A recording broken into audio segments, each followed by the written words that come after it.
የማን መዝሙር ሰረሰረና ውስጥ ተጽኖ ያይፈጠረ መጀመሪያ አካባቢ ላይ በደንብ የተጫነ ማላቀው አሁን በቃላት ማልገልጸው ግን የጌታ ፍቅር ጌታ እንድከተል በዛ እድሜ ጨክኜ ያደረገኝ እሱ እግዚአብሔር ቀን አለው የሚለው መዝሙር አገር ምድር የሸፈነበት ጊዜ ነው። ከበፊቱ የበለጠ መቼስ ቴክኖሎጂ ቀመስ ከመሆኑ ውጪ የተለየ ሰይጣን አልመጣም። አንዳንድ ሰው ጥሩ የመዘመር ጸጋ ኖሮ የሥነ ጽሑፍ ችግር ሊኖርበት ይችላል። አይስተካከልም የሚባል ነገር የለም። መልእክቱ ባይስተካከል ያለኝ ምንድነው ጩኸት ነው ያለው አሁን ላይ መዝሙር አይደለም።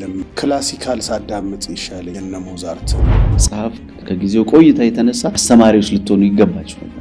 መከሩ ብዙ ሰራተኞች ነው ያነሱ። ዘማሪ ነኝ ስትል ምንም ነገር አላሉ። ዜማህን ሰምተው ነበር። መልእክትህን ሳይሰሙ ግን ፓስተር ነኝ ስትል ግን ተጣሉ።